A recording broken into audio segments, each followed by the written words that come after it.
All right. Hello, everybody. Welcome to the latest edition of Excited Utterance. I'm your host, Larry O'Dean. This is a um, Writers in the Round event. Started in Chicago in the real life. Boy, I can't remember what year that was, but prior to the pandemic, and we were doing that for a couple of years. We lost our venue, and we were in the process of getting a new venue, and of course COVID knocked everybody for a loop, and so we have been reborn as a purely online event, which actually is great because then I can invite writers from all over the world to participate, whereas before it was very Chicago centric because that is where I'm coming from and where we were originally when we were doing the show live.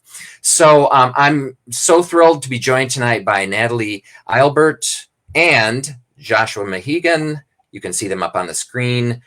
Hello, you two. Thank you for doing this. And I will say very briefly what you can expect tonight. This is a round robin, and for those that think they know what that means or have no idea what it means, I'll just tell you how we're doing it here. It's an opportunity for you to tune in and to hear three different writers.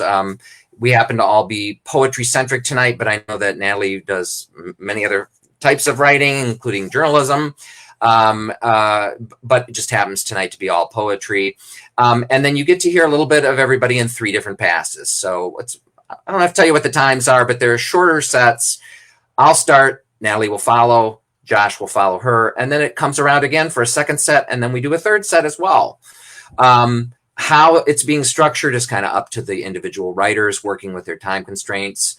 But that's pretty much it. And what they're going to read, I don't know. I just know that I'm thrilled to have them here and to be reading with me tonight. Did either of you have anything you wanted to evoke to start with, like a prayer or punch the screen to get it out of the way? Or no? You seem very calm, and I like that. All right. You're probably both dying for me to get this going and for you to get a chance to catch your breath. So let's do that. So Natalie, see you soon, and hang tight. And Josh, see you a little less soon, but soon enough, I hope. Okay, thank you. All right. Great. I mean, not great that they're gone, but great that that sort of intro stuff is done. I think I handled it okay. I'll have a beverage from my chipmunk mug, and I'll get down to it. So, yeah, thanks for being here. So I had to remind myself the last time when we did our previous show in December. I guess it's the royal we because I'm the host. It was, and I'm the only holdover from December. And I ended up structuring the reading that I did around chapbooks because I realized I have this stuff from chapbooks I haven't read in a long time. And then I think prior to that, I read mostly new material. So this time I decided to just sort of stick with published stuff, and particularly stuff from Salmon Poetry, which is my publisher. And in fact, I'm going to start with the most recent full length that they published for me. I'm supposed to have another one coming out hopefully this year. It was COVID delayed, and that's given me some kind of structure. I'm going to be reading from my Salmon published works, and my opening poem. The other thing is that the last reading that I gave, I ended up doing a lot of shorter works. I mean, they're in chapbooks, which are shorter books anyway, but they just were shorter poems. So I thought a lot of times when I'm going to give a reading, I tend toward reading shorter works. So in this case, I'm leaning a little bit more into the longer stuff, which I think gets short shrift, ironically enough, perhaps. So anyway, I really am going to shut up and read for you. So the first thing I'm going to do is from Activities of Daily Living, beautiful cover art by Rich Sparks. And this is the Sound Effects Bible.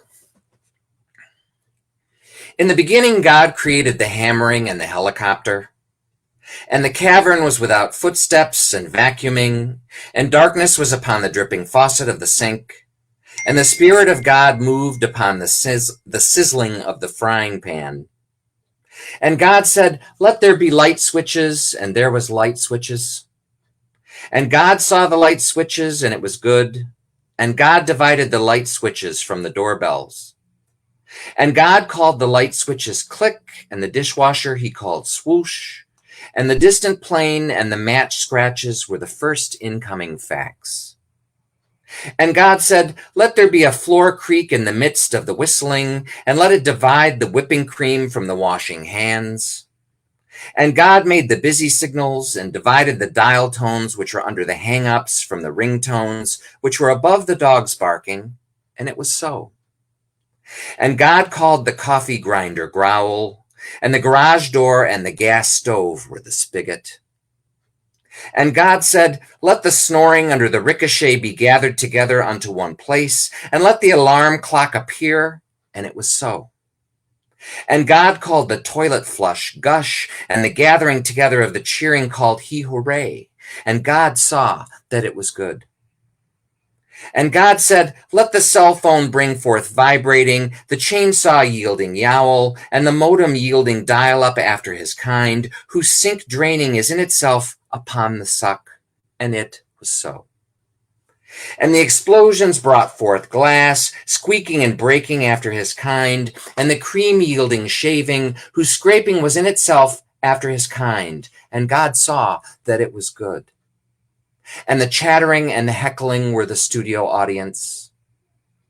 And God said, let there be bravos and the brushing of the carpet to divide the scissors from the sharpening, and let them be for screeches and for splashes and for dings and yells, and let them be for moos and the clearing of the throats to give ouch upon the eek. And it was so. And God made two great kisses, the greater kiss to rule the mouth and the lesser kiss to rule the cheek. He made the smooches also. And God set them in the oven of the microwaves to give boiling upon the water, and to rule over the slam and over the deadbolt, and to divide the zip from the zipper. And God saw that it was good. And the splashing and the splashing were the motocross. And God said, let the bathtub bring forth abundantly the frothing faucet that hath splatter, and keys that may drop onto the bazooka and the opening jingle and jangle. And God created great farts, and every spaceship takeoff that zoometh, which the hairdryer brought forth abundantly after their kind, and every camera click after his kind. And God saw that it was good.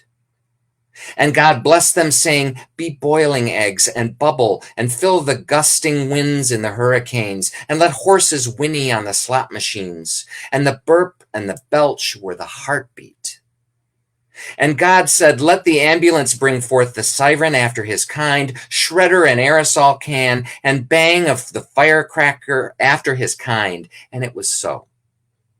And God made the dentist drill after his kind, and crackling campfire after their kind, and everything that twangeth upon the train after his kind. And God saw that it was good. And God said, let us crash hot rods on our speedways after our horn honks, and let them have flat tires over the gravel of the roads, and over the screeching of the steel-belted radials, and over the noisy mufflers, and over all the rattling, and over every breaking thing that breaketh upon the pavement. So God created ticker tapes in his own image. In the image of God created he him. Effervescence and gurgling created he them. And God blessed them, and God said unto them, be beep and buzz and bowl the ball and smack it, and have dominion over the disposal of the garbage, and over the register of the cash, and over every flapping wing that flappeth upon the fire extinguisher. And God said, behold, I have given you every wine glass clinking, which is upon the tinkling of all the stemware, and every toaster, in the which is the propeller of everything Cessna. To you it shall be for throttling. And to every jackhammer of the pneumatic, and to every blender of the liquefying, and to everything that pureeth upon the Velcro, wherein there is chopping, I have given every sputter for splat. And it was so. And God saw everything that he had made, and behold, it was very good. Hallelujah. So, the title of that, the Sound Effects Bible, there was a collection of sound effects on vinyl I'm sure it's on disc now. I'm sure it's on disc. Do people even listen to those? Well, I do, but streamable. And of course, it's full up of all these sound effects, which are, kind of fascinating unto themselves, but certainly fascinated the young Larry Dean.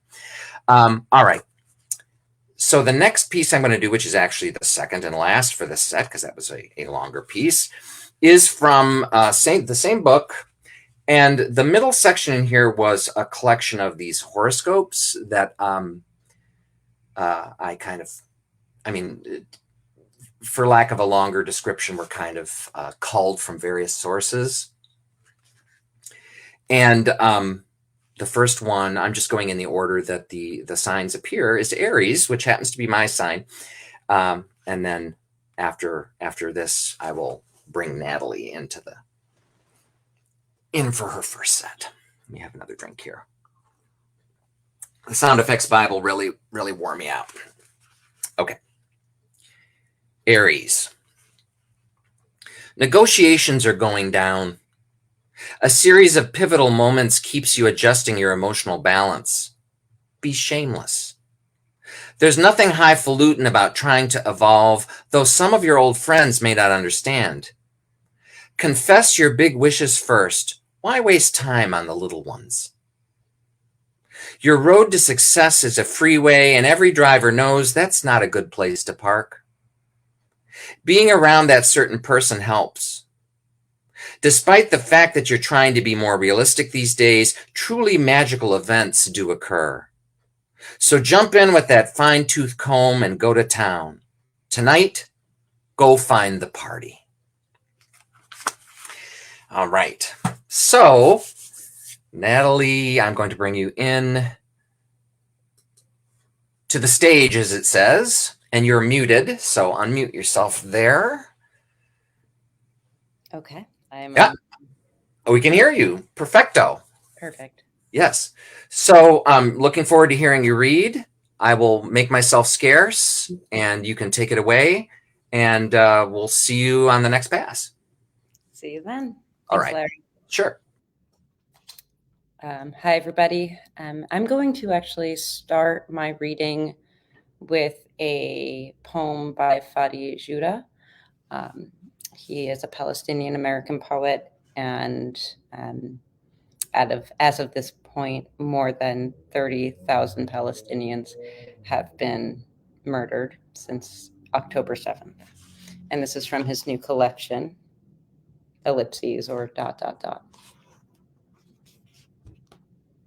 I am unfinished business, the business that did not finish me or my parents, won't leave my children in peace. In my right hand, a paper. In my left, a feather, to toss, to quill, to meet my terminal velocity. I forget Palestine has a kind way of remembering those who mark it for slaughter and those it marks for life. I write for the future because my future is demolished. I write to the future to retrieve my demolished present as a legible past, to see what isn't hard to see in a world that doesn't.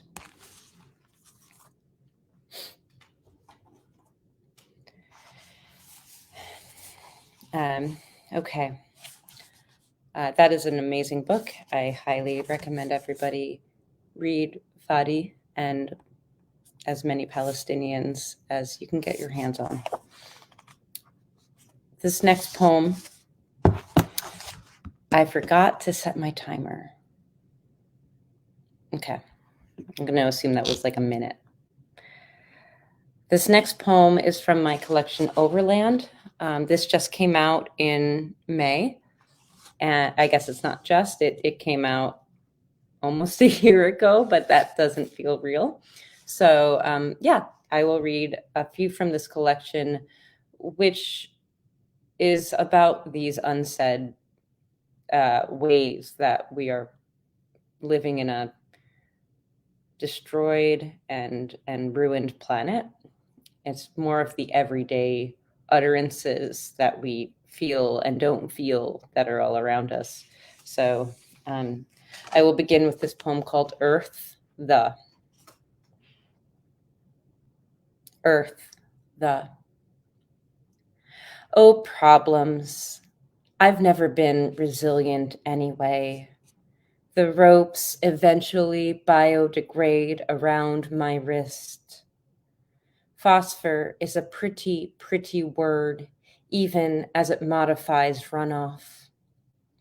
When I tell academics we've entered a threshold without bugs, they laugh and tell me I should come to the South and say that. It is like the senator who brought a snowball to Congress. Together we walk into private conveniences. What we do is we spend us. I am not empty of metaphor. I am tired of multitudes, the indelible crush of leaves, grass overturned in battle for the ball, gravel, gravel. Animals grow bigger at the end of their epoch. The wind soothes only when we need information. Close your eyes to breeze. I am not the promise of forgetting. I merged regretfully, and I too missed the point. No tonnage, no respirators, no Edenic twists. Oh, chronic, heavenless now, look. A scorch mark in California lumber resembles the tilted shape of Venus, the pretty, pretty rings of disaster, crashed moon cores, why I'm done with landscapes. Below this beauty, nothing lives. Disaster, my hands shake with its white vantage. Oh, problems, my plastic movable cunt. Disaster, a word loved by what comes after. And we without stars, our bodies alive, thickened.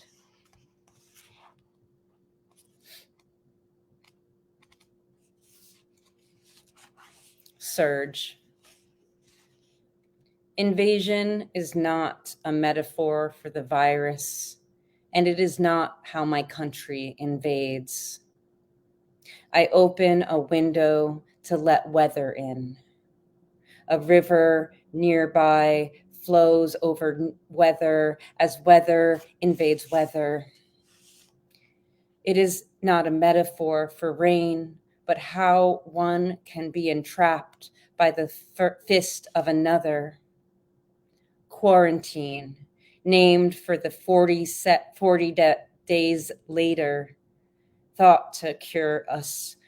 Jesus, who fasted 40 days in the desert.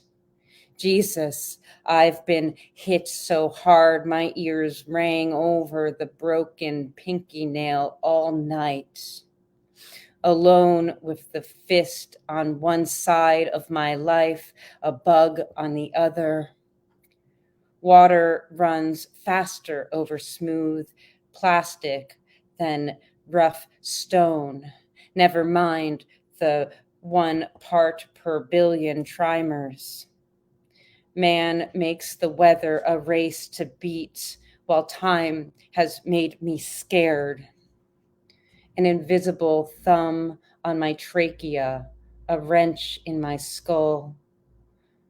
I lied my fingers, I lied my fingers past my waistband to the cliff edge beneath I call I. I move my fingers to the optimism of the lake outside my window, that it is blue, that it is blue phosphorus runoff, blue algal blooms, blue tumored muskrats slick in blue chemical afterlife. the terror of skin between me, dried fungal lips, unable, locked in a room by myself as a girl. I did it on purpose. I closed myself into the woolly carpet, turned off the lights, and sat as a pilgrim over her vial of cyanide. I slept with my body pressed to the door. What defines the loss of will but this, that I did not care for anyone to let me go?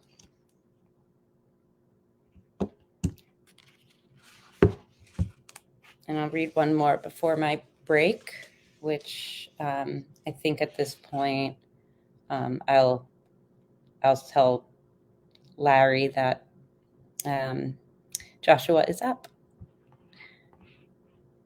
There is hope. There is hope. I have settled into myself. A sediment no longer clouds up in liquid bloom. In stillness, I see my particulates. I don't know if it's the same for you. M tells me no one should be able to undermine my power, but isn't power drawn from the threat of being overthrown? Take this bridge. Men engineered a line over water to connect two futures. I walk a bridge toward a future so slowly, a wisteria tracing the air for animal warmth. I no longer want to be animal warmth. Rarely does a bridge collapse. Pedestrians walk with purpose across time from one future to another. We line up for our loneliness here, alone, alive, to see the spectacle of it. The shine of sun over the surface of a river. Rarely do jumpers die from drowning. The water is a splitting surface. The fall, another line connecting futures. The body stops at 75 miles per hour. The organs jolt forward and sever. A man wrapped in soiled blankets sleeps, two dots and a line, slacking futures. The sun shines over the river. On impact, the ribs break. The surface as hard as the past we cannot fix. I could have loved you fiercely. And that's it for me. Hi, thank you very much. And thanks for the poem at the beginning from Fadi Judah. And thanks, Larry. I'm going to start with a poem called Heard at the Men's Mission. This is from my book from 2014, Accepting the Disaster. This is called Heard at the Men's Mission, and the reason for that is that it's not me. I'm not the speaker. That's why it's called Heard at the Men's Mission.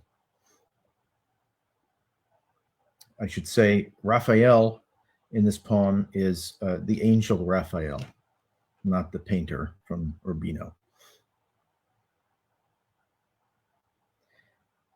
How many sons of bitches no one loves, with long coats on in June and beards like nests, guys no one touches without latex gloves, squirming with lice, themselves a bunch of pests, their cheeks and noses pocked like grapefruit rind, fellows with permanent shits and yellowish eyes who, if they came to in the flower to find Raphael there, could not be otherwise, have had to sit there listening to some twat behind a plywood podium in the chapel and a loose doorman suit the color of snot, stock still, except his lips and Adam's apple, telling them how much Jesus loves the poor before they got their bread and piece of floor.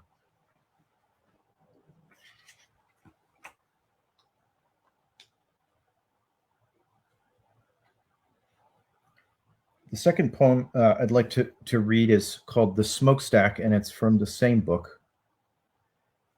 And I guess I would just want to tell you that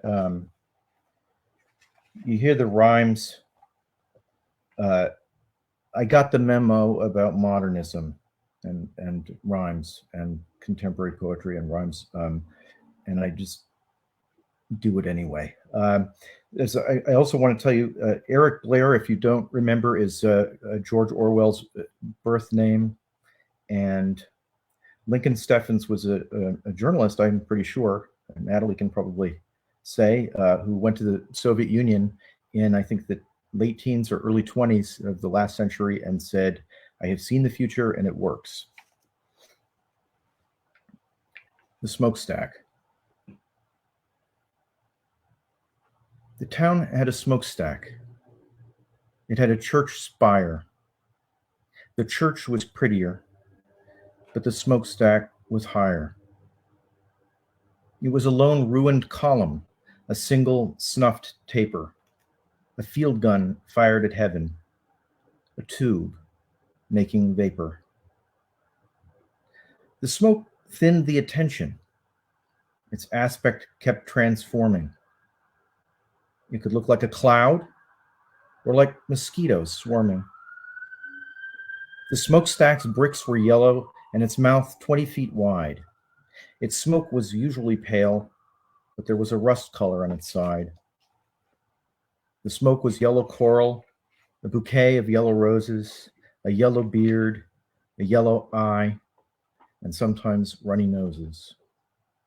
Often it looked heavy, like junipers under snow. At dawn, it was limpidly pink and shaped like an embryo. It could look like Cuba as seen from outer space. It could look like a pedestal stone. It could look like Jesus' face.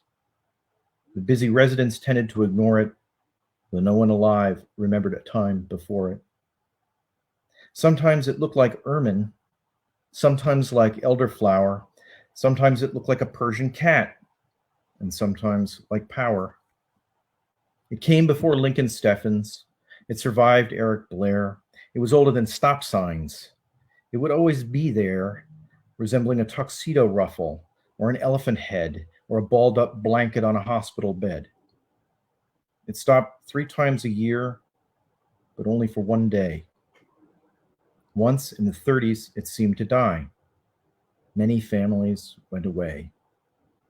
But it stayed dead a week, and when it was resurrected, the sky turned black and then white, as if a new pope were elected.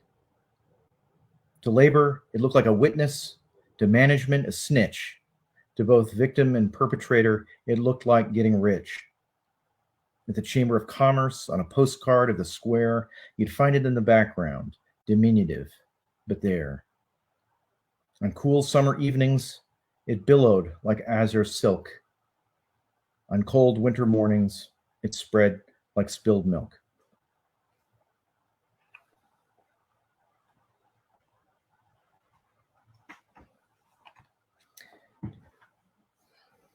Cold Turkey. That's a fairly self-explanatory title, I guess. One of those poems where the title sort of clarifies what the poem is about. It's a short poem, and it is it comes out of a piece of rhetoric that is in Euripides' Bacchae, and it's translated into English in one of the old versions of it as "They're over now forever, the long, long dances." So I made that a refrain with one fewer long. Cold Turkey. They're over now forever, the long dances. Our woods are quiet. The god is gone tonight. Our girls, good girls, have shaken off their trances. They're over now forever, the long dances. Only the moonlight, sober and real, advances over our hills to touch my head with white. They're over now forever, the long dances. Our woods are quiet. The god is gone tonight. And I'm going to read something that I could say is new because I guess I've given up on it after I started it in 1998. It's a translation from Borges. And after a sort of a weird experience recently with trying to publish it, I realized I'm probably never going to be able to publish it because Borges's estate is a little bit touchy. So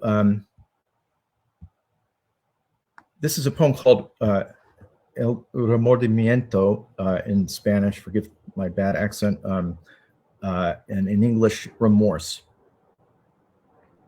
I think it's about being a writer, but maybe that's just me. Remorse. I have committed the most terrible sin that a man can commit. I have failed to be happy. May the glaciers of oblivion, merciless, drag me down and bury me. My parents brought me forth into the world for life's precarious and exquisite game, for earth, air, water, fire. I cheated them.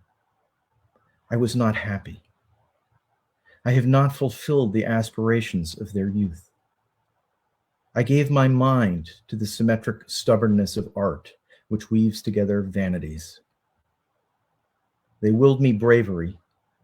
I wasn't brave. It never leaves me. It's mine since life began, the shadow of having been an unhappy man. And that's it for this set. Thanks a lot. And it's on to you, Larry.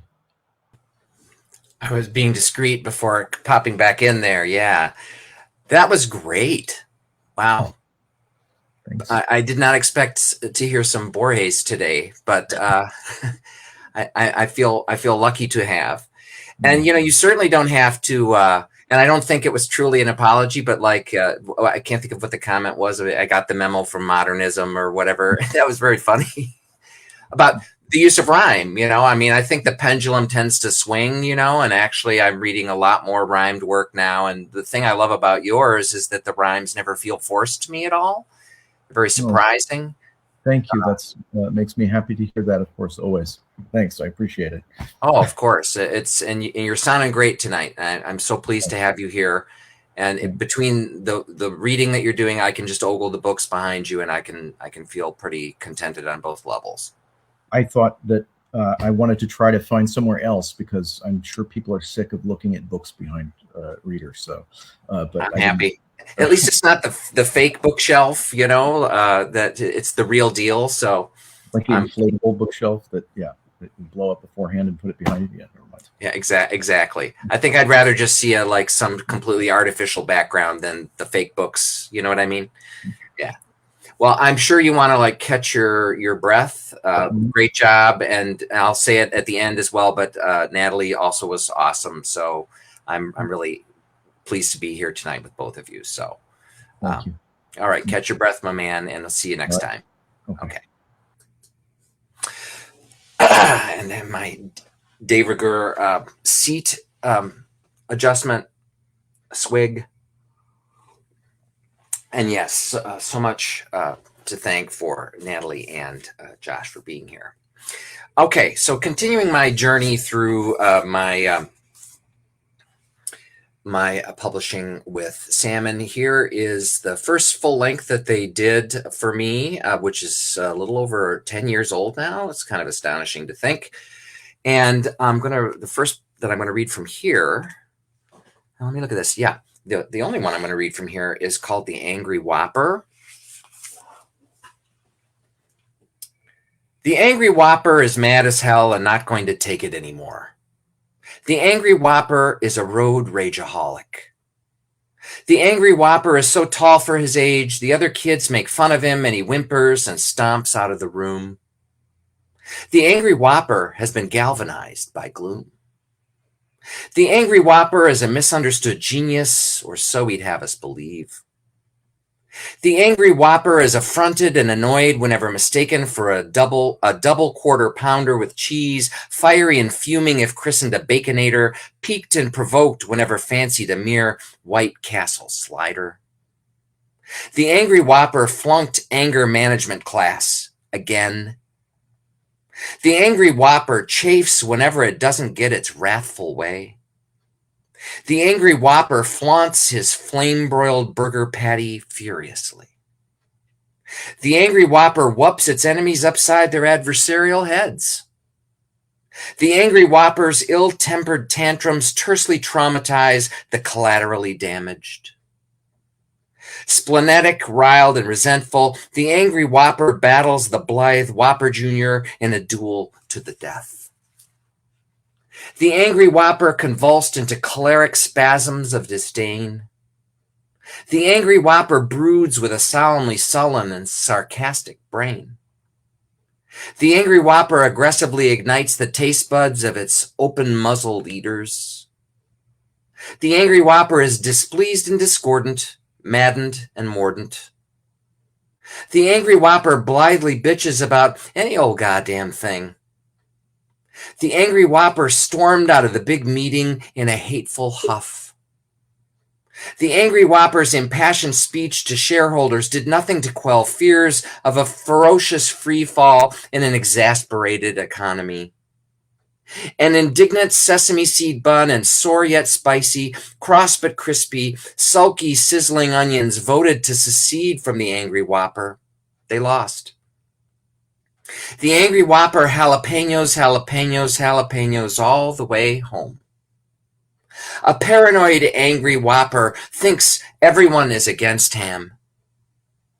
The angry whopper is passive-aggressive over the meritorious tang of pepper jack cheese. The angry whopper, inflamed, infuriated, irascible, ireful, irritable, irritated, has waited and waited and waited, enraged, outrage exacerbated. The angry whopper would get a kick out of kicking your uppity, uptight ass. The angry whopper quaffs from a half-empty glass. The angry whopper is vexed, vehement, and vilifies vitriolically. The angry whopper is turbulently, tumultuously tomatoed. The angry whopper resents the implication. The angry whopper rules a resentful, offended, and noxiously nettled nation. Amazed and mayonnaised, the angry whopper tasers its foes with fierce aplomb. The angry whopper rages against the dying of delight. All right. Not even sure if any of those products are still out there, but thus the angry whopper. So I when I was picking the set out, I thought, oh, wait a minute. I never read from this wonderful anthology, 35 Years of Salmon Poetry, which I think came out now that I brought this up. I've got to mention it. 2016. And I have a poem in here, which I believe is also going to appear in the full length that I'm scheduled to do with Salmon next. It's called I Had a Good Time With You at the Jewel Last Night. Jewel is a chain of grocery stores in the Chicagoland area. And the one near where we live is particularly special. I think the poem conveys that. I mean, I hope it does. So here we go. I had a good time with you at the Jewel last night. I appreciate you letting me park by the cart corral, even if it's farther from the door than other available spaces. Even though we were held up a bit by the morbidly obese man mumbling to himself at the red box just outside the door, whose stance overlapped about 30% into our path, And once inside, there was an avalanche of on-sale oranges as a throng of shoppers on their way home from work and in a hurry caught wind of the discount and dove at them like a flamboyance of flamingos. And as we deftly sidestepped this commotion, only to be hemmed in by a near collision with 3 other carts, everyone stopping to squint at illegible expiration dates stamped on pre-washed salad bags, just as the artificial thunderstorm effects began and the misters refreshed the piles of recently replenished produce. I had a good time sighting the young couple dressed like Hutterite hipsters, clutching Drano and dog chow, who disappeared like UFOs between aisles, just as they have done a handful of times in the past. I had a good time despite the whippet-thin woman who loudly and enthusiastically regaled her companion about all her upcoming appointments, lying down on the floor near the bunches of flowers developed with built-in obsolescence designed to wilt and jettison petals the day after you brought them home. When the fire truck and ambulance pulled up, nobody hurried since they all seemed to recognize her, and one of the EMTs paid for a Diet Pepsi on his slow saunter out, hoping for an emergency-free rotation to enjoy it at his leisure.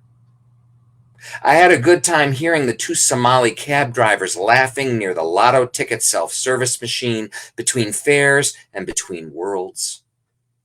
Even though you caught me admiring the Ugg-booted Teutonic blonde whispering into her iPhone, whose handbasket held Oreos, Marie Callender's Comfort Bakes chicken and broccoli Alfredo, and a bottle of Chardonnay, you let it slide on the way to the checkout.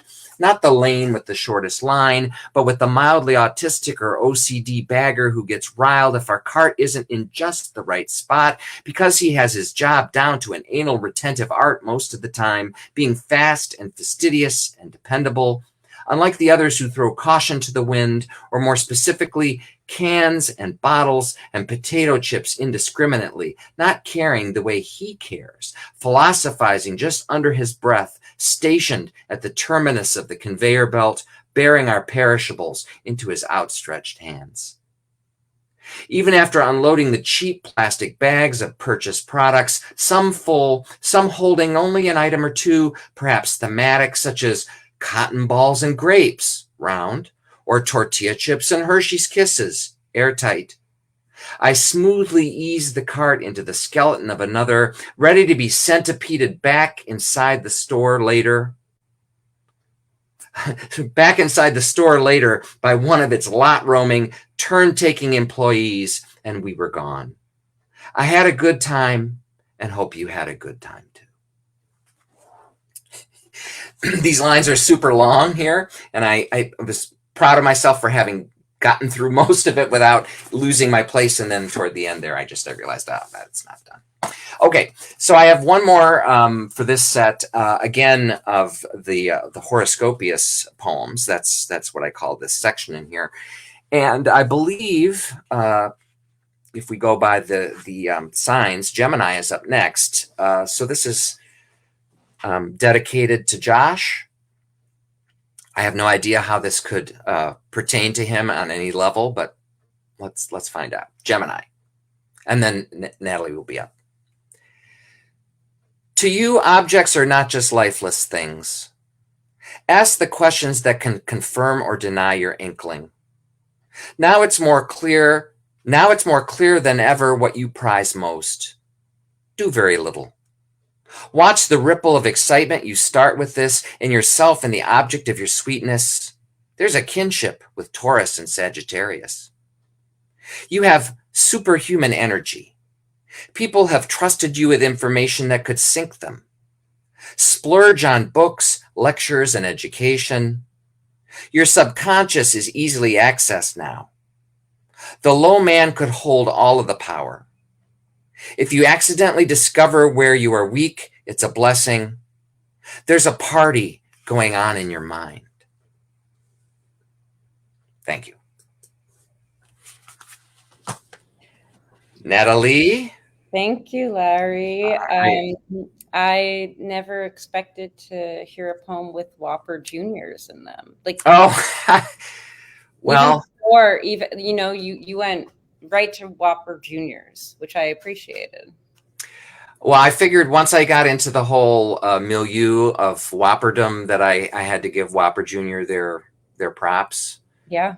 And as I said, I don't know if any of those particular arrays of Whoppers are yet available, but at that time they were. And I certainly learned a lot as I put that poem together about the whole hierarchy of Whopper products. Well, yeah, it's changed my mind about what they are. So I'm afraid of them now, but thanks to Oh, your poems.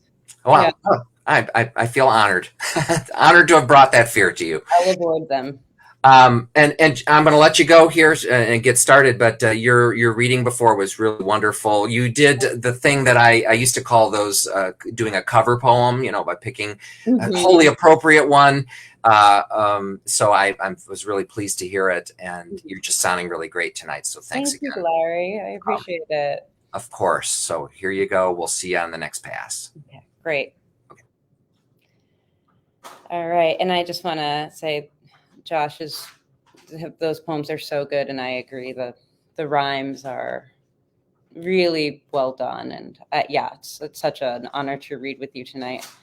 One of the things that I do besides poetry, I'm a journalist, and I normally cover mental health, but sometimes I do other beats as well.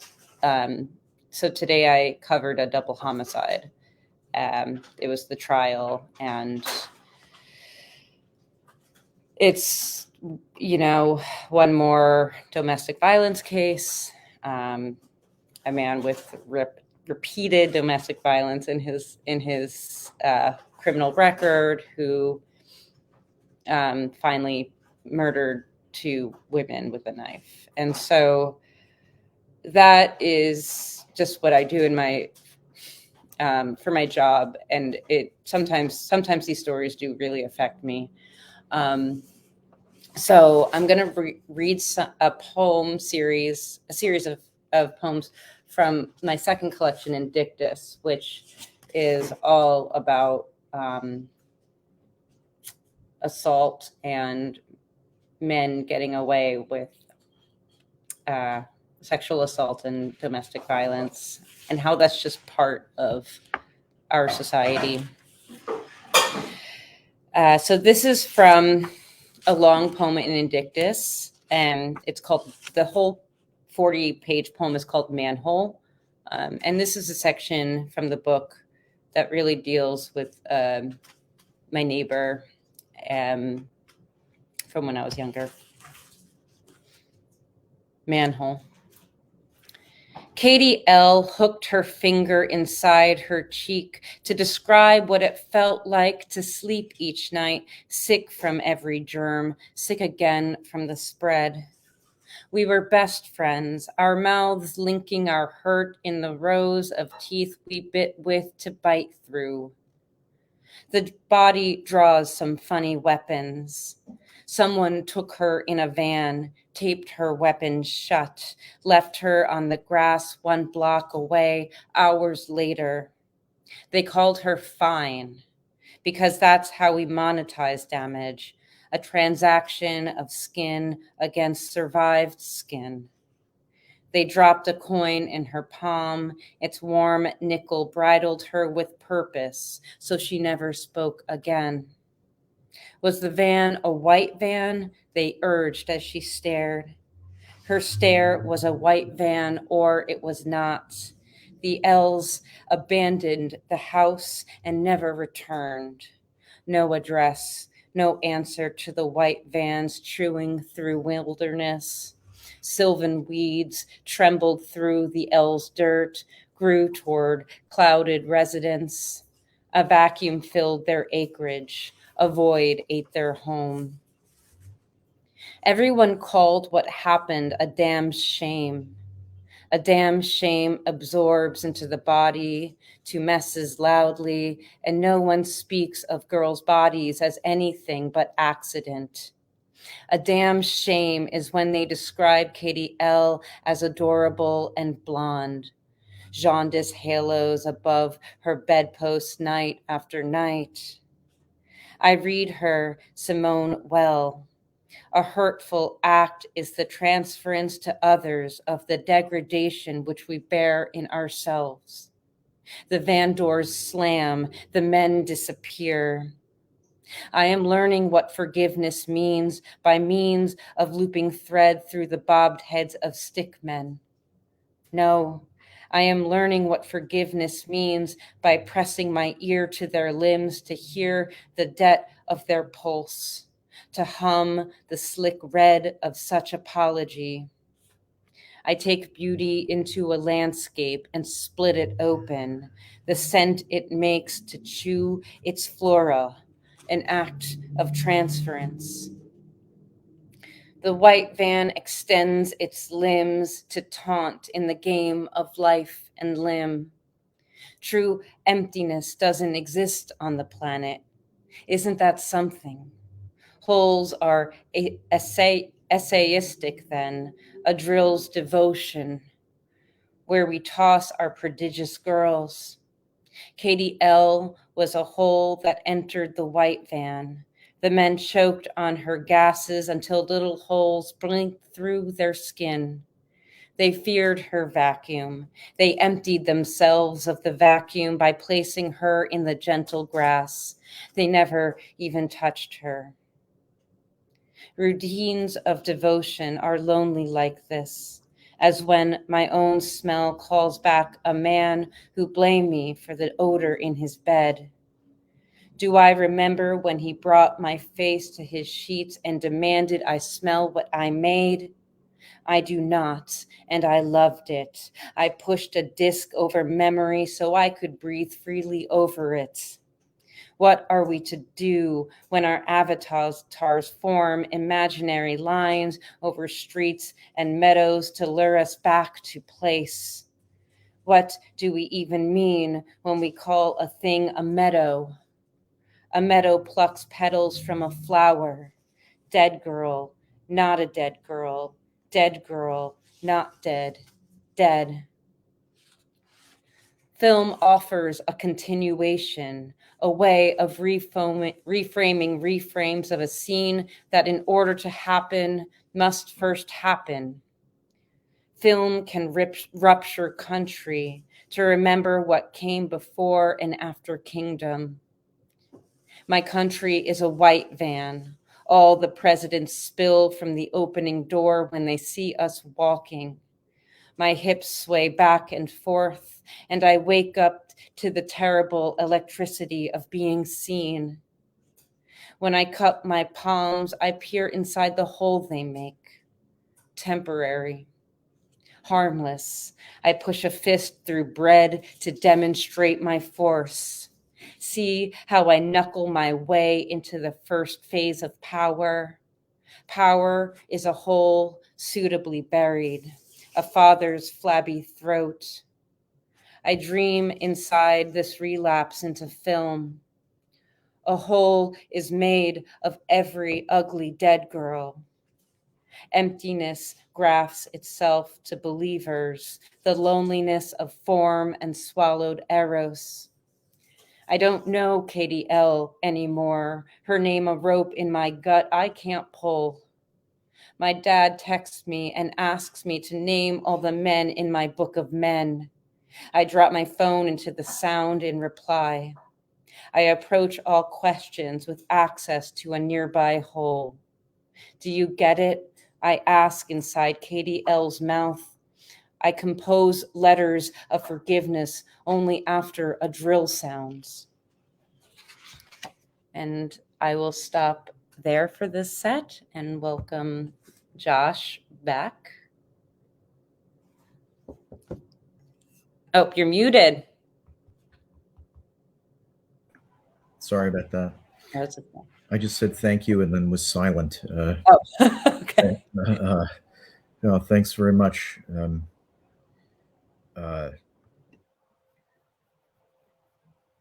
Yeah, well, I feel like there should be a couple of minutes of between these sets, but Yeah, thanks. I was sort of lost.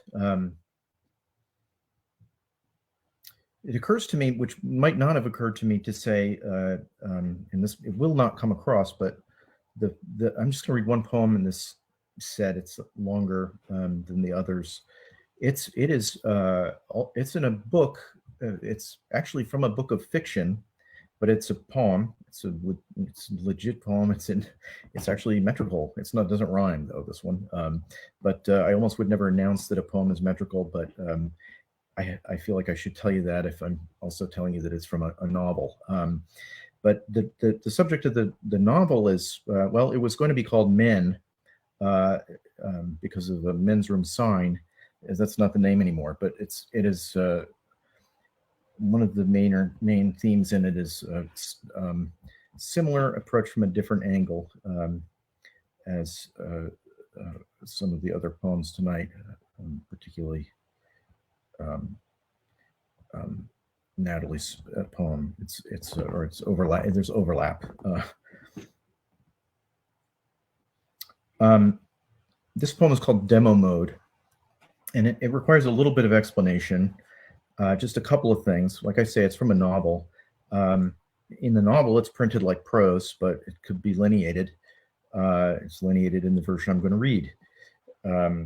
It's really it is the main character's hypnagogic experience. If you've ever been, fresh from doing something like playing backgammon all day long, or driving for hours and hours, or watching fireworks, and you see there are a couple different phenomena where you see the thing. The characters had like a horrifically bad day involving, among other things, getting beaten up. And he's lying in bed after driving for hours, and he has this sort of, I guess, epiphany. I don't like that word, but I'll use it. And it involves the the old coin-op game Galaga. I'm sure Larry will know this game. I don't know if anybody else will, but it's an old, stand-up coin-op game, and I spent my pre-teenager years playing it a lot. And there's a thing that happens at the end when you lose, when your third your third turn is up. It shows you how to play the game. It shows you the high scores and so on, and that is called demo mode. That's the mode that the machine goes into. And the other thing I should say is that a gaffed wheel, that's like con man lingo for when the fix is in on with a roulette wheel. And there's a sort of epigraph in this poem, and it is, let me get to the poem. Sorry for all the apparatus.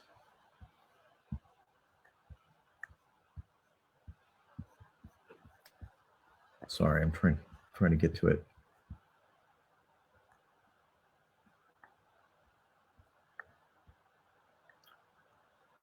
Okay, demo mode. Falling asleep after a long, bad drive, 5 a.m.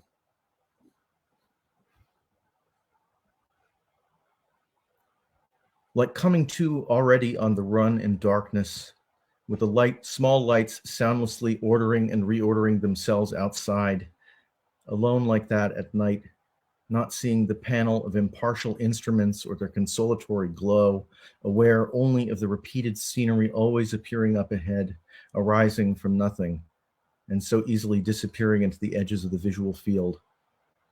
This suffering at the wheel composed the will until you only understood one thing. You must keep going. Yes, you must get home. He drove. Or anyway, the car went. How? He couldn't say. It just did. It was like a dark ride at the carnival, but fast. Then, traveling through the dark, he got a feeling. It was as if the car were somehow changed, better, as if the car had understood. It was exciting. It was dangerous. This wasn't hard. But it was just like life, that whole way forward opening forever, the white dash flashing, orange road reflectors in strange evocative configurations, the red lights gone ahead or falling back, afloat on darkness, curve, incline, another suspiciously alike, and everywhere nighttime. And don't forget the body, too, inert and never once so credibly a thing as now, dead weight forever, trying in spite of turns and slopes to keep on going the same direction. It was all one thing, mechanical, monadic, just like life, as if the whole way forward ran along a chain conveyor, the chains well camouflaged below a moving surface, maybe road. It was too dark to tell. And then you knew. You felt in the grotesques of orange dots monotonously reconfiguring, the vista's seeming rise and fall and rise through a mysterious course of slopes and turns and the associated queasy burden of gravity. And you supposed it meant progress, as if you really had been going from here to there. Sure. But now he knew. It was a gaffed wheel. Here, there. What there? There wasn't any there. And what might feel like movement, brother, that was something else. That was activity, like seeing or being, like drifting. It was just like life. It went. In the next moment, with a violent start, he might descry some sudden threat the instant whatever it was right in front of him, and then, too late. It was the end, except somehow it all kept going just the same. It passed.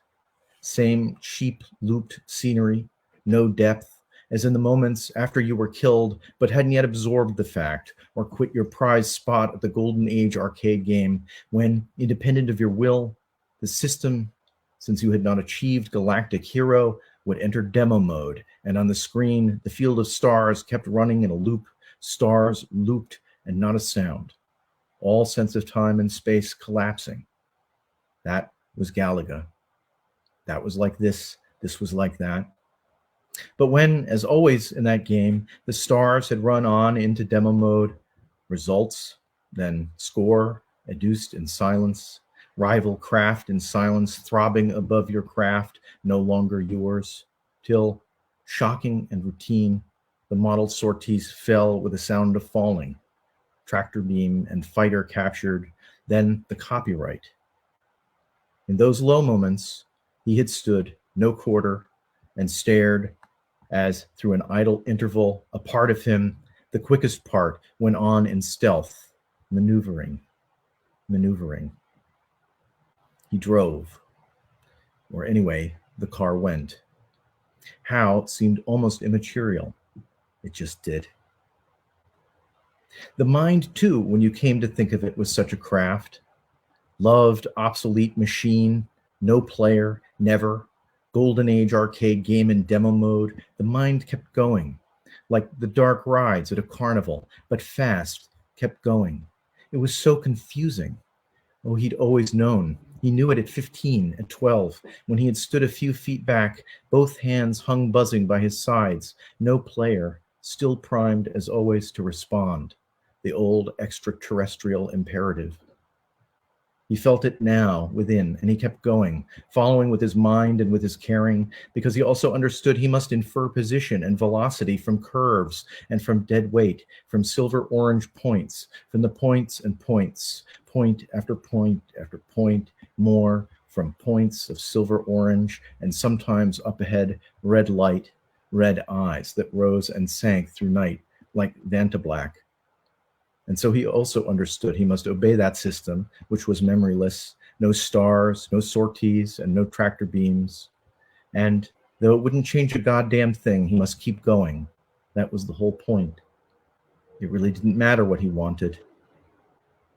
And the stark facts grew starker all the time. There was no respite, no letting go. Not of the hard involuntary effort like trying to control a bowling ball after you let it go by leaning hard away from the inexorable gutter.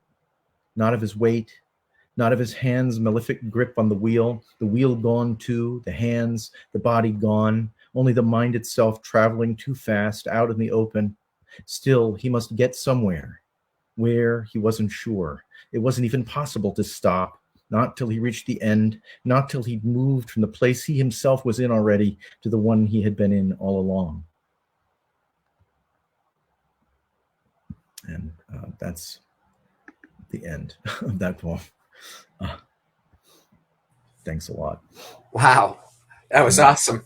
I certainly do know about Galaga, although I was more of a Centipede man myself. But yeah, I used to play that too. I played Tempest, and actually my my game was Tempest, and I would play Galaga. I was never that great, but I was pretty good. I could go for a while. Yeah, I was never like a top scorer or anything at all. It was just like kind of the obsession of it, and just like getting into the mode of it, and just being absorbed into that, the dank world of the of the Galleria or whatever, where they had all the games and the sounds, and it's just like quite an evocative experience. So you took me right back there. Oh, thanks. I'm glad. Yeah. Thank you for that. Thank you. All right. I will move on, and we'll see you in a little bit, Josh. See you in a bit. Thanks. Okay. Well, I'm about to do it. My little seat adjustment. Okay, so this is my last pass. I'm back in activities of daily living, and I've got 2 poems for this set. The first one is called A Dollar Store Non-Traditional Sestina. So I'm a fan of villanelles and sestinas, and I'm not going to go into details here. I know that the 2 poets here know what a sestina is, but it's a formatted poem that has repeating words, and it has a certain pattern to it. But in this case, there was this reading series in Chicago called The Dollar Store, and the people were invited to read, and I read there a couple times, where you were given an item from a dollar store and like a month out, and then you had to write something about it. And mostly it was prose writers, but there were some poets that were invited. And again, I was there a couple times. So at one point I got this piece, and when I was looking this over again, I remembered, it was this little train set. And I decided to write about it in a sestina form. And instead of just picking 6 words, I picked 6 phrases. Some of them were taken directly from this cheap toy, and others were just taken from details about it. So here we go. And the key for me with this was like trying to draw some kind of connection between all the different parts. Sestinas are hard to have like a logic to them. I don't think this one's particularly logical, but anyway. Dollar store non-traditional sestina. The fried chicken he coveted came in a bucket of 6 pieces. Safe for use around children and pets, the real wax candle glows and flickers without fire. Battery operated, it emits a warm, ambient light without unhealthy smoke byproducts. In the living room, a circling train set went round and round its track, a choking hazard with small parts, toxic paint, smiling and waving animal passengers, its caveat not for children under 3 years, cruelly taunting tiny, yearning minds. It was, hastily and on the cheap, made in China. He and she owned so many things made in China: TV, DVD player, pants, socks, shirts, tea kettle with 6 pieces that whistles the Andy Griffith Show theme, but more often does not. For children under 3 years is a tricky concept. She looked at her daughter, soon to be 4. Battery-operated clocks are telling her time, unlike her grandfather's antique pocket watch, whose springs are suspected to be a choking hazard. Small parts of him admired the force of habit of a circling train set in its ways, the circling train setting out to cover a route routinely made. In China, the streets of Hong Kong are littered with choking hazards, and the small parts played by its citizens help keep it safe. He admired that, too. Going home at 6, pieces in the evening newspaper motivate millions of commuters to purchase premium batteries, operate on a schedule and whatnot for children under 3 years, watch more television, save Social Security. If not for children under 3 years, is all the time it takes to let everything slide. In the Old West, circling trains set out for parts unknown, circled at night for safety. Pioneers didn't have flashlights, much less batteries, operated horse-drawn carriages, and never dreamt what made in China would one day suggest. They got by without being stigmatized. She used to know 6 pieces by Shakespeare by heart, played them beautifully, people said, choking back tears, hazarding graciousness. Ever smaller parts are all she plays now. Like a Heimlich actress choking on her lines, the hazard of small parts is once you play them, no one will cast you in leading roles anymore, not even for children. Under 3 years was all it took to cool her heated dismay. Her husband's on his way home at 6. Pieces of pasta bob in boiling water. There are certain want ads she's circling: will train, set your own schedule, earn money at home. If they made in China what he makes, things then would be different.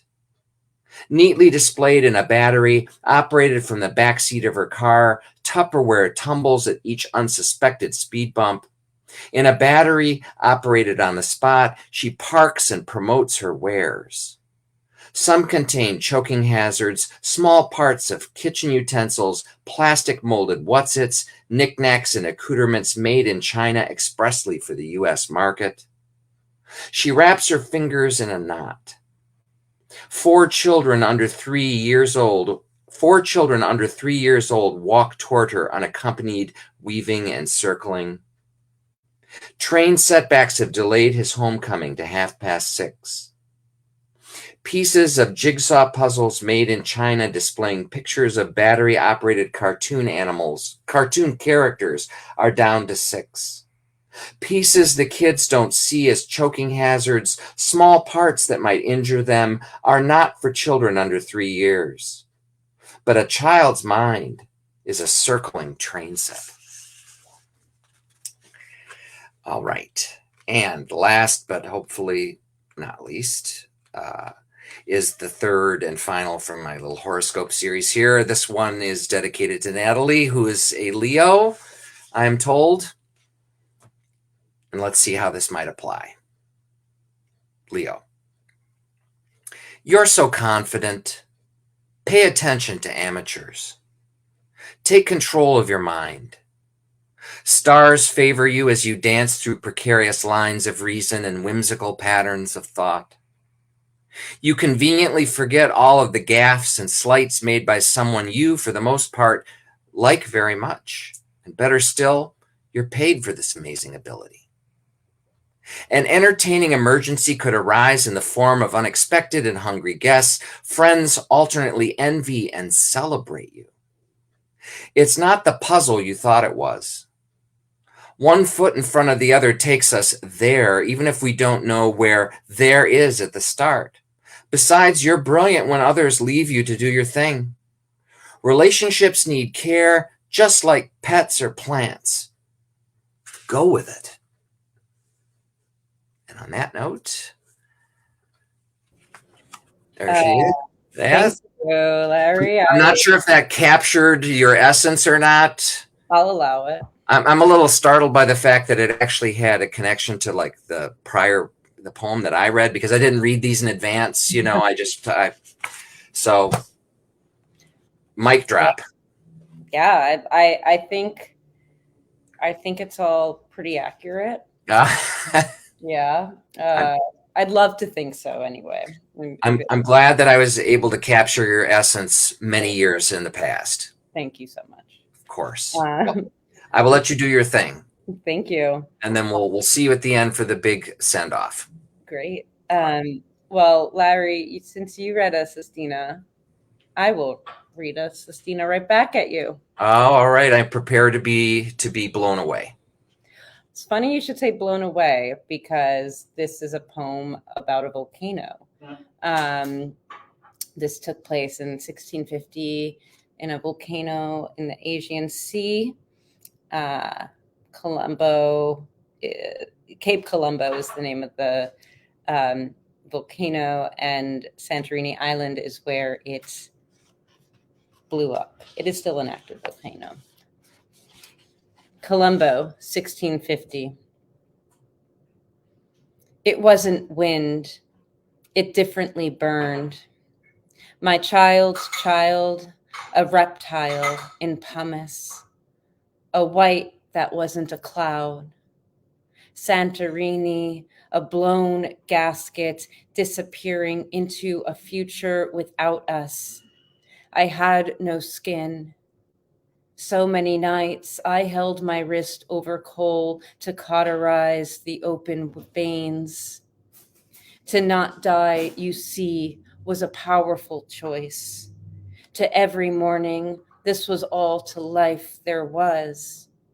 Burned and hostile, I wasn't ready to unhook from your wrist. A wave and then another. Islands flanked with white. I among the 70 plus, lost to the caldera. Among us, I lived least on a trajectory, a lit, wet stick blown shut. My body, it finally shut, and me, the gases blown up and gone, a decay that tastes azure blue. To the charred donkey, pleasure in the gaping ribs, us usurped of equine dust. It wasn't for you I burned, and it wasn't for anyone. Santorini, a white knuckle of rocks, empty hands, empty wrist, the slump of cats and dogs, fur curled at the wrist, pyroclastic flow, the process of gas and matter blown along the ground. It wasn't wind, but a bursting white beneath us. I watched my neighbor launch up and to an anticlimactic land, a body there, a body burned. We smelled the orchids in her arm. She was so close to us. First, my blood evaporated. No, it was a crude rust for us. Not like the great ants I tried to stomp inside my wrist when I was young. And I married. That meant I burned to watch him anywhere. Colombo, a line of 20 blown and unblown volcanic cones I wished I could fasten to anyone. To be dead and still as a tsunami triggers into white shadow above us. That's love for you, a terror so white it cleaves the bones. My brain evaporated next to us. It was so hot and dry and chemical. How dull it was to be in our Bronze Age, weaponized down to our wrist and still to be decimated, and still to be heated up, blown like a wave in the Aegean. My ligaments detached, burned as only snow can burn the wrist. A wave and then another blown. I see only snow. An orchid grows along my iliac crest. To us, it was a white melody, a white rust is white. And then my last poem, I feel like I read this poem mostly to my partner because it's for him. I've read it like once or twice out loud ever.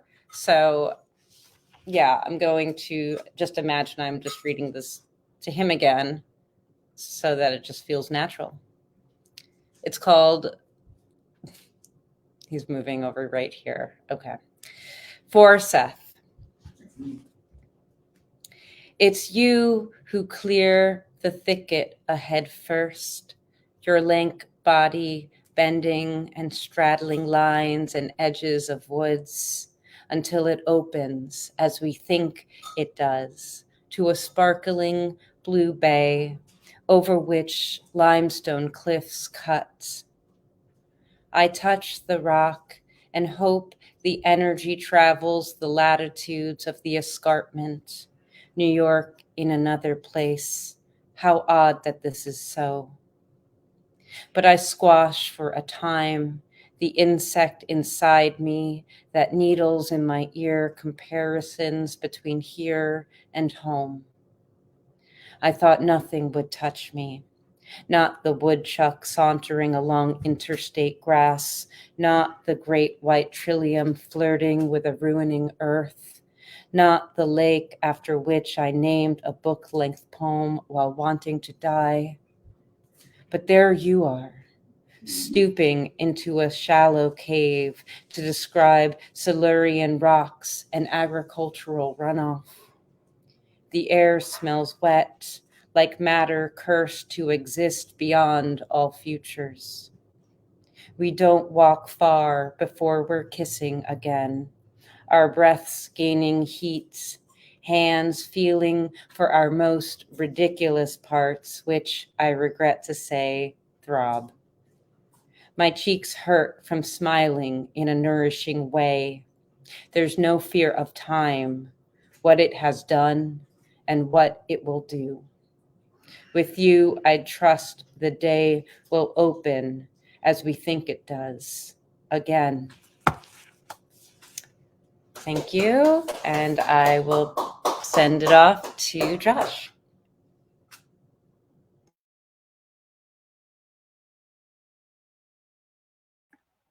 Sorry, I was clapping and I said I would join the applause. These readings are always strange because there's no applause. That's the main thing. But that was nice. And the sestina, I would be curious. I would love to see it. That's maybe the first sestina.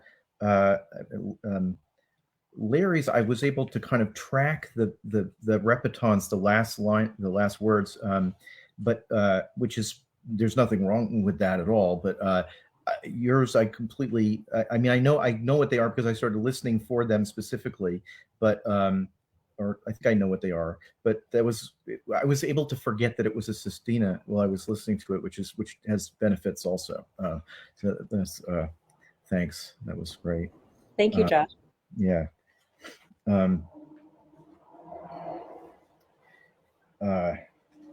Okay.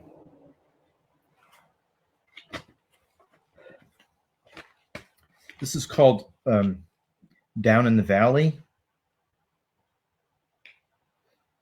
It's based on something that really happened in my town when I was a little kid. The town was small enough that that it was big news there. Down in the Valley. It was her first time coming home from college. She headed downtown for a drink or two. Her girlfriend went home early. That was Christmas.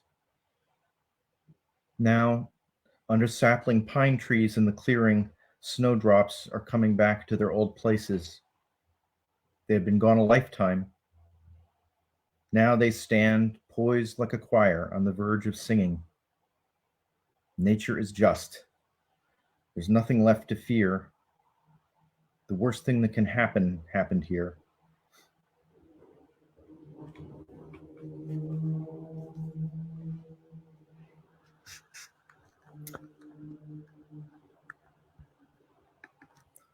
Okay. The second poem is a new poem. It's the last poem I wrote. I went quite a while without writing any poems, really. I was just writing prose. Then I wrote this. It's called A Steel Glass. And The Steel Glass is the name of a poem by George Gascoigne, who was a 16th century English poet. And it's a satire. It's a blank verse satire, which is, I think, the last blank verse that was used for that purpose before George Green a few years ago, maybe. But there's a nice section in it about poets and how awful they are, and how they just want to really just want to talk about themselves. So and about their experience. And so this takes place in a rest stop bathroom, or kind of a rest stop bathroom, gas station bathroom, and it had a a mirror, that one of those mirrors that's stainless steel. So I took the opportunity to call it the Steel Glass, and it is about, it's addressed to a poet, or to poets, but the poet is really, I guess, me. A warning. Not to make, to remember that your subjects are come from reality. The Steel Glass. Poet, remember, the time is past 3:30, a Sunday morning, early spring. The place is a closed gas stop cradled by overpasses on the hard road back from Atlantic City. Behind that is a naked concrete cube, its chipboard door ajar, spray-painted toilet, no lock, but through an auger hole, gray-violet light blinking from a single undead tube. Look inside, poet. There, through the door, in a pool of champagne-colored water on the tiles, a 2-foot rod of twisted paper towels lolls slantwise, drenched with fresh blood. On the wall, the mirror returns its mindless ultimatum. It is the kind machined from stainless steel where no face looks right. Some smooth article has left, tucked in the trim along the bottom, the ace of hearts.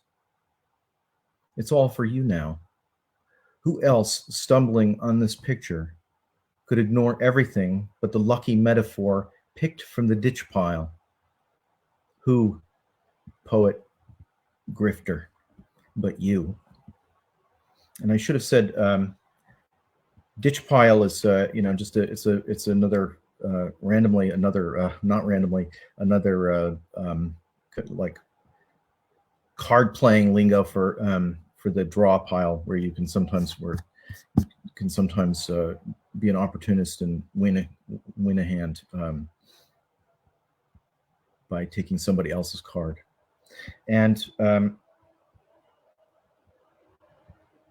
this poem is called The Window People. I'm not going to say anything about this poem. The Window People. The window people have been notified. It wasn't we who notified them. That, as management confirmed, was management.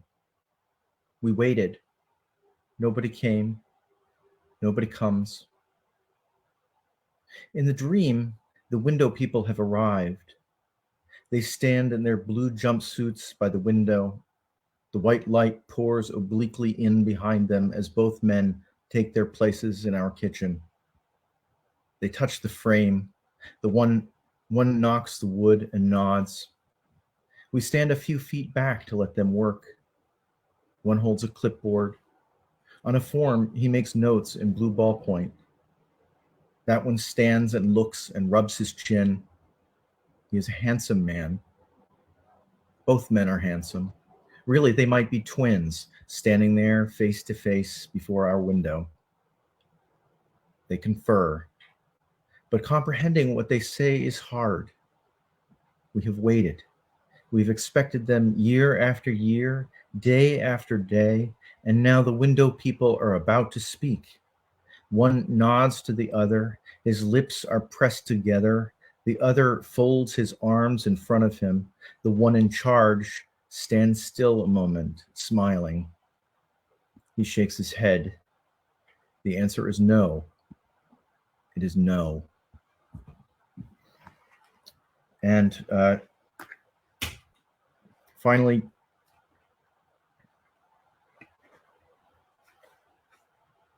Rabbit's Foot.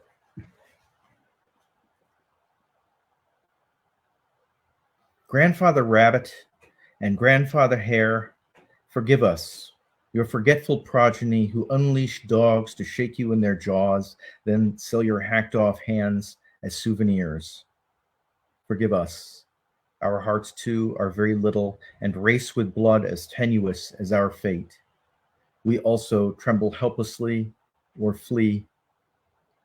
But with this relic of your ancient luck, So may we also often procreate and burrow always toward the mystery below, as our grandfather rabbit does.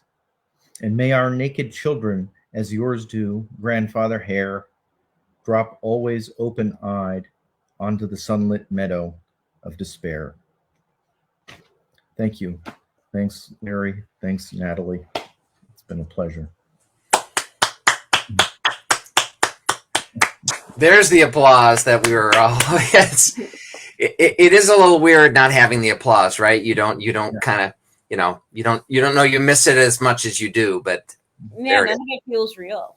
Yeah, exactly. It's a bizarre thing to do this, but at the same time, it's its own reward too. I think being able to kind of concentrate on one reader at a time and doing these little mini sets and all that was just great. You were both just excellent. Thank you. Thank you. So were you. Oh, thank you so much. So, I mean, that's officially it. But if each of you have anything you want to plug in particular, upcoming reading, new book coming out, favorite television show that you want to, endorse, whatever, or not, it's fine. But go for it if you want to plug away. I mean, I'll just plug my book, Overland, that just came out in May 2023, and that's really it. Read local news is also a thing I want to tell you. So important. Love is Blind's finale episodes are out tonight. So it is.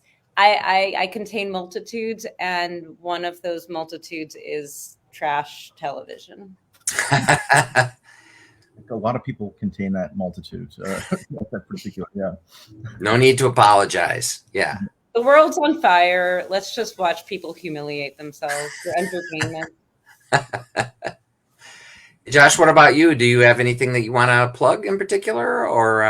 I'm like the least prolific poet I can think of, maybe. So I have. I mean, I guess I can plug my book again, which my last book. Thanks. Oh, and thank you to Natalie for what she had something to do with doing the digital version of it. I think didn't you got the lines to indent properly on that. I really thank you. Yeah, back in my first life as a publisher, I worked in publishing, and I did I helped design and proofread ebooks for FSG and other publishers within the umbrella of Macmillan. And so I got to make Accepting the Disaster a little more poet specific instead of no tabs or no line edits at all. So, or not line edits, I'm sorry, line breaks at all. So, yeah. I did what I could with the technology we had at that moment. It's nice memory. I'm glad you remembered that. No, I'll always remember it gratefully. Very grateful. Thank you. And now it's an old enough book that I can plug it as though it were new. So yeah. That's how the cycle works. Now it's a classic. How serendipitous as well that there would be that connection. I mean, I never know when I'm putting the shows together. Who might know who, when it was all pretty much Chicago area poets, there was a good chance everyone was going to know everyone else. And now I don't know, unless there's a greater theme and there's going to be a show later in the year that is a little more thematic, and that might draw in people that know each other, or whatever. But I consider that to be a lucky omen, an omen after the fact, but omen nonetheless. So, yeah. There's the Brooklyn Connect. There was a Brooklyn connection, but you live in the we're Midwest now. I'm in Green Bay, Wisconsin now, which is a very different place than New York. In particular, Brooklyn. I'd say I can't think of a more different city. Yeah. I grew up in a place that was not unlike than rural Wisconsin, maybe. Where? In New York State, but upstate New York. Yeah, I know upstate New York. Yeah. Sorry to hear that. Yeah. I was about to say I didn't know you grew up in Wisconsin, but I see you're talking about the geography was kind of similar. Mm-hmm. Yeah. The accent is similar even. It's like a great accent. Yeah. It's New York. Upstate New York has a very different accent than the rest of, or the lower. Yeah, that's right. So I guess really like us that has the weird accent, and everywhere else has the normal New York accent, but ours is funnier. So Celebrate it. Yeah. And me with the tight Midwestern accent. I lived in California for 10 years, and people would, I would come back to the area and people would be like, you sound so different. And, California is like the non-accent in a way. It's like the absence of an accent, but of course it's not. There's something there. But then it took me like a week coming back to the Midwest, and then I was right back into the mode of the clipped speech, however you want to describe it. But all these particulars that you just really don't notice until they're absent in some cases. So I wanted to say before that I recognized Jewel. I recognize it's a very vivid. I lived in Chicago for 3 years, and and had it was a flashback. Yeah, you understand the magnificence and the terror of Jewel. I do very well. Yeah. Puppet one. Yeah. Yeah, I'm in Uptown, and the Uptown Jewel is a very unique experience. It may be the same one. I don't know. I'll take you there someday. Next time you're back, we'll saunter over there, and you won't be the same. I'll tell you. I do love a Jewel. When I lived in Chicago, that was, mine was in Andersonville, but I get it.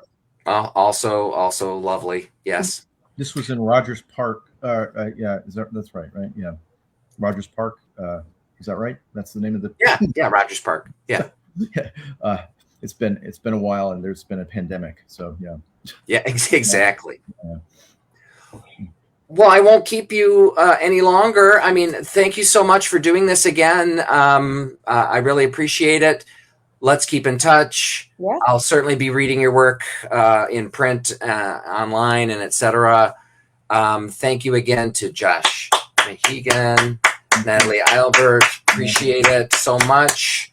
And both of you just hang for 1 sec. We're going to officially go off the air, and then we'll have our special, fist bump or whatever we do virtually. Okay. And then be back in this March, right? In June for the next edition of this, first Wednesday in June. Thanks again for tuning in, and we will see you then. Thank you. Good night, everybody.